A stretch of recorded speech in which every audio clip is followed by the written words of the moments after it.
हाँ जी प्यारे विद्यार्थियों, प्यार भरी सत श्री अकाल। अज असी पहली जमात का पाठ नंबर 2 बोली जां भाषा करन जा रहे हाँ। बोली जां भाषा की हुंदी है, आओ इस पाठ राहीं जाणदे हाँ। जिवें कि बेटा तुसी जदों आपस विच गल करदे हो, स्नेहा इहदे विच दो लड़कियां ने गल कर रही ने। एक लड़की की पुछ रही है, स्नेहा अज तू खाने विच की लैके आई है? तो गरिमा की कहती है, अज मैं पूड़े लैके आई हाँ। तो इस तरह असी भी जमात में जदों किसी को बुलाना होवे कि अज तू रोटी की लैके आया है, रोटी विच तां किस तरह की सब्जी लैके आया है, जां कोई चीज़ मंगनी होवे जां घरदिआं नाल कोई गलबात करनी होवे तो उदों असी शब्दां की वरतों करते हैं कि तू की करके आया है, की लैके आया है। इन्हां नूं असी की कहने हैं? बोली। इनू की कहने असी? बोली। किहड़ी बोली? बोल चाल की बोली, जिहड़ी असी बोल के दूजे नूं समझाउने हैं, जिहदे विच वो सारियां गल्लां जिहड़ियां असीं बोल के दूजे नूं समझाउने हैं ते सामने वाला साडी गल नूं सुण के साडी मन की गल नूं समझ जांदा है, उहनूं की कहने असीं? बोल चाल की बोली। जदों असीं अपने मन के भाव सामने वाले नूं बोल के समझाउने हैं बेटा, उहनूं किहड़ी बोली कहा जांदा है? बोल चाल की बोली। उस तो अगली किस्म है, जिवें तुहाडे मैडम कहंदे आ तुहानूं कि बेटा ये प्रश्न पढ़ो ध्यान नाल ते इहदे उत्तर लिखो अपनी कापी दे विच जां अपने पेपर दे विच तुसीं उत्तर लिखो। तो उत्थे जिहड़ी असीं अपने मन की गल हुंदे आ वो अध्यापक नूं किवें समझाउने आ? लिख के समझाउने आ। इस तो इलावा जे तुसीं किसी नूं WhatsApp मैसेज करना होवे तां उहदे विच लिख के तुसीं दसदे हो, ठीक है ना, कि आई एम डूइंग दिस जां मैं ये नहीं कर सकदा। इस तो इलावा एक पुराने जमाने विच होर सी, हुण तां बहुत लोग घट वरतों करदे, चिट्ठी लिख के अपने मन की गल अपने भैन भरा रिश्तेदार सगे संबंधी नूं भेजदे सी। इस तो इलावा होर लिख के तुसीं की दसदे हो? स्कूल दे विच एप्लीकेशन अर्जी जिहड़ी भेजदे हो तुसीं किसी जरूरी काम की, बीमारी की छुट्टी लई, उहदे विच भी तां तुसीं अपनी गल लिख के अपने स्कूल तक पहुँचाउने हो। तो उहनूं की कहने असीं? लिखती भाषा। इस तरह बेटा जदों असीं अपने मन की गल किसी नूं समझाउने आ तो वह वख-वख तरीके हुंदे आ उहदे। जे बोल के समझाउने आ उहनूं असीं बोल चाल की बोली कह दिंदे आ।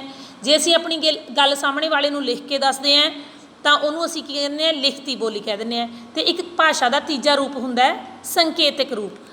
तुसीं सामने देखो तस्वीर दे विच एक ट्रैफिक पुलिस वाला खड़ा है, जिहड़ा कि आउण जाण वाले यात्रियों नूं इशारे करके समझा रहा है, खब्बे सज्जे दा जां रुको दा इशारा दिंदा है। इस तो इलावा होर भी बहुत सारियां चीज़ां जिहड़ियां असीं कई वारी इशारे नाल समझा लैंदे आ। जिवें जे असीं किसी नूं चुप रहण लई कहना होवे तां मूँह ते उंगल रख दिंदे आ, कई बारी उंगल मार दिंदे आ, कह दिंदे आ नहीं बोलना। इस तो इलावा जे किसी बच्चे नूं भुख लगी होवे, कई बारी अपने मम्मा नूं वो इशारे नाल दसदा भी मैनूं भुख लगी है। तो इस तरह कई बारी असीं इशारिਆਂ दे नाल भी अपनी गल है जिहड़ी एक दूजे नूं समझाउने आ। तां पर इशारिਆਂ दे नाल असीं हर गल नूं नहीं समझा सकदे बेटा। असीं अपनी हर गल है जिहड़ी मन की वो इशारिਆਂ नाल सामने वाले नूं नहीं दस सकदे। इस करके ये जिहड़ी संकेतक इशारिਆਂ वाली भाषा है, इहनूं असीं भाषा दे ਮਿਆਰੀ रूपों के नहीं गिणते, क्योंकि ये हर गल नूं असीं इशारिਆਂ नाल नहीं समझा सकते। पर इस भाषा की वरतों असीं जरूर करते हैं, संकेतक भाषा की। इस करके भाषा के साडे कोले मुख रूप में दो रूप आउंदे है। एक तो बोल के जिहड़ी असीं गलबात एक दूजे नूं दसदे हैं, उहनूं की कहने हैं? बोल चाल की बोली। दूजी किस्म की है कि जिहड़ी असीं लिख के दसदे हैं, उहनूं कहंदे हैं लिखती बोली।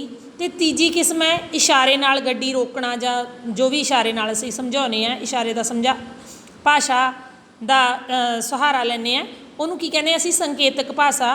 पर संकेतक भाषा जिहड़ी है ये सिर्फ असीं बोलण ते जिहड़ी ये आपस च एक दूजे नूं इशारे नाल गल समझाउण तक ही गल करदे आ, इहनूं असीं मिआरी रूपां दे विच नहीं लैंदे।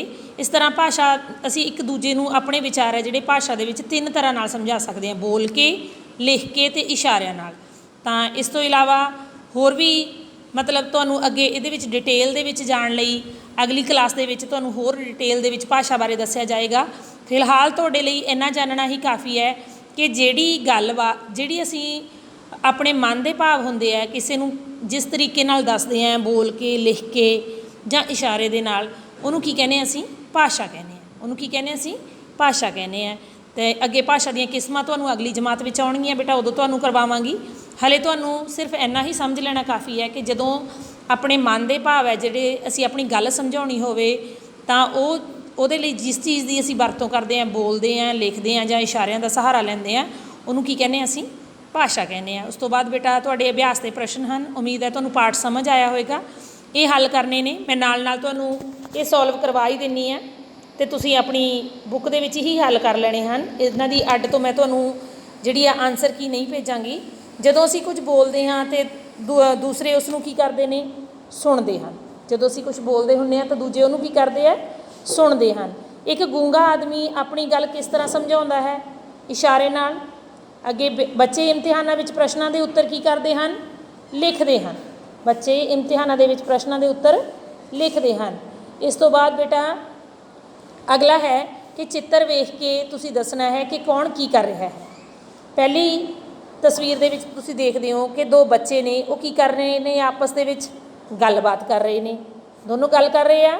ਉਸ ਤੋਂ ਬਾਅਦ ਪਾਪਾ ਕੀ ਕਰ ਰਹੇ ਆ, ਚਿੱਠੀ ਲਿਖ ਰਹੇ ਆ। ਤਸਵੀਰ ਹੈ ਇੱਕ ਆਦਮੀ ਦੀ, ਉਹਦੇ ਵਿੱਚ ਕੀ ਕਹਿੰਦੇ, ਪਾਪਾ ਕੀ ਕਰ ਰਹੇ ਹੈ, ਚਿੱਠੀ ਲਿਖ ਰਹੇ ਹੈ। ਉਸ ਤੋਂ ਬਾਅਦ ਇੱਕ ਬੱਚਾ ਆਪਣੀ ਮੰਮੀ ਦੇ ਨਾਲ ਖੜਾ ਹੋਇਆ ਹੈ, ਉਹ ਤਾਜ ਮਹਿਲ ਦੇ ਵੱਲ ਉਂਗਲ ਕਰਕੇ ਕੁਝ ਦੱਸ ਰਿਹਾ ਹੈ। ਤਾਂ ਕੀ ਕਰ ਰਿਹਾ, ਉਹ ਇਸ਼ਾਰਾ ਕਰ ਰਿਹਾ ਹੈ। ਤਾਜ ਮਹਿਲ ਵੱਲ ਕੀ ਕਰ ਰਿਹਾ ਹੈ, ਇਸ਼ਾਰਾ ਕਰ ਰਿਹਾ ਹੈ। ਉਸ ਤੋਂ ਬਾਅਦ ਬੋਲੀ ਦੀ ਜਾਂ ਭਾਸ਼ਾ ਦੀ ਪਰਿਭਾਸ਼ਾ ਤੁਸੀਂ ਦੱਸਣੀ ਹੈ ਜਿਹੜੀ ਬੇਟਾ, ਉਹ ਤੁਹਾਨੂੰ ਪਰਿਭਾਸ਼ਾ ਇੱਥੇ ਸਭ ਤੋਂ ਪਾਠ ਦੇ ਅੰਤ ਦੇ ਵਿੱਚ ਦਿੱਤੀ ਗਈ ਹੈ। ਜਦੋਂ ਅਸੀਂ ਕਿਸੇ ਨੂੰ ਆਪਣੀ ਗੱਲ ਸਮਝਾਉਣੀ ਹੋਵੇ ਤਾਂ ਅਸੀਂ ਬੋਲਣ, ਲਿਖਣ ਅਤੇ ਇਸ਼ਾਰਿਆਂ ਦਾ ਸਹਾਰਾ ਲੈਂਦੇ ਹਾਂ ਅਤੇ ਇਸੇ ਨੂੰ ਅਸੀਂ ਕੀ ਕਹਿੰਦੇ ਹਾਂ, ਭਾਸ਼ਾ ਕਹਿੰਦੇ ਹਨ। ਅਗਲਾ ਪ੍ਰਸ਼ਨ ਹੈ ਜੀ, ਕੀ ਅਸੀਂ ਆਪਣੀਆਂ ਸਾਰੀਆਂ ਗੱਲਾਂ ਨੂੰ ਇਸ਼ਾਰੇ ਨਾਲ ਸਮਝਾ ਸਕਦੇ ਹਾਂ? ਤਾਂ ਇਹਦਾ ਉੱਤਰ ਤੁਸੀਂ ਲਿਖੋਗੇ ਨਹੀਂ, ਅਸੀਂ ਆਪਣੀਆਂ ਸਾਰੀਆਂ ਗੱਲਾਂ ਕਿਸੇ ਨੂੰ ਇਸ਼ਾਰੇ ਦੇ ਨਾਲ ਨਹੀਂ ਸਮਝਾ ਸਕਦੇ। ਅਗਲਾ ਪ੍ਰਸ਼ਨ ਹੈ ਜੀ, ਆਪਣੀਆਂ ਗੱਲਾਂ ਨੂੰ ਅਸੀਂ ਕਿੰਨੇ ਤਰੀਕੇ ਨਾਲ ਦੂਜੇ ਵਿਅਕਤੀ ਨੂੰ ਸਮਝਾ ਸਕਦੇ ਹਾਂ? ਤਾਂ ਇਹਦਾ ਉੱਤਰ ਤੁਸੀਂ ਲਿਖੋਗੇ ਕਿ ਆਪਣੀਆਂ ਗੱਲਾਂ ਅਸੀਂ 3 ਤਰੀਕਿਆਂ ਨਾਲ ਦੂਸਰੇ ਵਿਅਕਤੀ ਨੂੰ ਸਮਝਾ ਸਕਦੇ ਹਾਂ, ਬੋਲ ਕੇ, ਲਿਖ ਕੇ ਜਾਂ ਇਸ਼ਾਰੇ ਦੇ ਨਾਲ। ਤਾਂ ਇਸ ਤਰ੍ਹਾਂ ਨਾਲ ਇਹ ਪ੍ਰਸ਼ਨਾਂ ਦੇ ਉੱਤਰ ਤੁਸੀਂ ਹੱਲ ਕਰ ਲੈਣੇ ਹਨ। ਤਾਂ ਉਮੀਦ ਹੈ ਬੇਟਾ ਤੁਹਾਨੂੰ ਪਾਠ ਸਮਝ ਆ ਗਿਆ ਹੋਵੇਗਾ। ਇਸ ਤੋਂ ਅਗਲਾ ਪਾਠ ਆਪਾਂ ਅਗਲੀ ਵੀਡੀਓ ਦੇ ਵਿੱਚ ਕਰਾਂਗੇ। ਤਦ ਤੱਕ ਲਈ ਧੰਨਵਾਦ।